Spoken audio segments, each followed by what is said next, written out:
Hi, I'm Andy Gritz from QNX, and I'm here with Thilo Koslowski. Thilo is the Vice President and Automotive Practice Leader at Gartner. How are you doing, Thilo? I'm doing very well. How are you, Andy? Fantastic. So first of all, what do you think about the whole Android versus HTML5 versus whatever other different application environments that you could bring into the car? I mean, where do you see that going?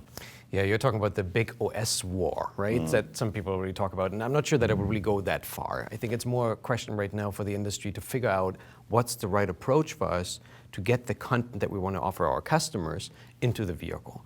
And I think that's the question that needs to be answered by the automotive industry, but also by technology companies and companies like yourself that actually help to get that content into a vehicle. So I think overall, the bigger issue behind this is obviously the scale or the lack of scale that you have in an automotive environment, right? So we have, if everything would go perfectly well this year and every single vehicle would be equipped with connectivity, maybe 70, 75 million vehicles around the world that would be connected. That compares to over 1 billion connected devices that will be sold this year in the entire world. So you see a huge discrepancy. And the question becomes, how do I actually deal with that? How do I still provide an operating system in a car, an environment in a vehicle that allows me to get that content into consumers' hands, if you will? And I think that's the really bigger question behind this. I'm not worried that much about the Android versus Apple versus whatever it is. It's much more a question of what's the most essential piece that I need to have in a car that gives me the flexibility of getting the right content to the consumer and does it in a stable environment. Right. Well, and I think obviously, as you know, that's why we've really focused on HTML5 being a standards-based approach for that.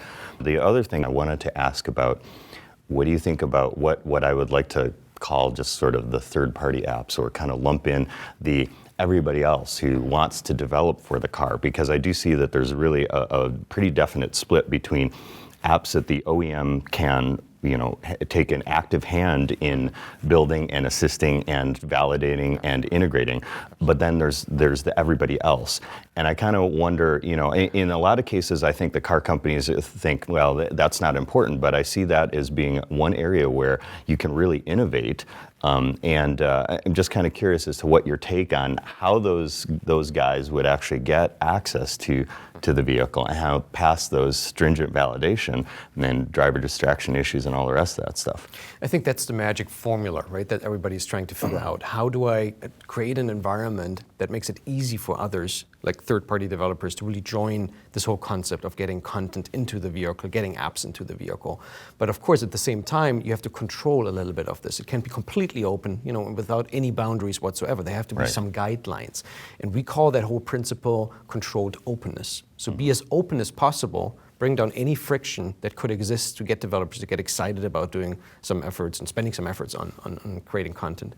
But at the same time, provide help, guidance, certification, help them understand what it means to be worried about distracted driving and all of these other aspects.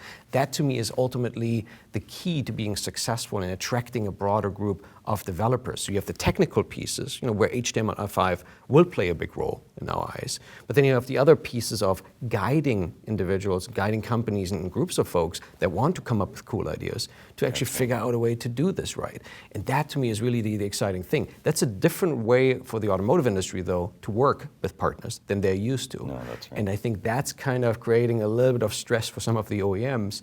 But again, I think HTML5 will play a big role because it brings down a huge layer of a burden, if you will, for a lot of these developers to get into the vehicle.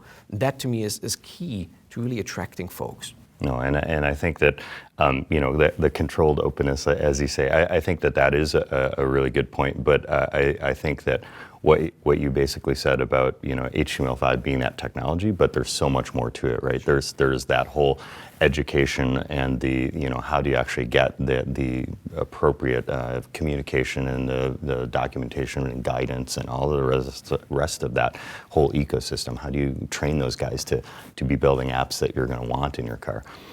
Fantastic. Thank you so much, Thilo. Absolutely, my pleasure. Thank you.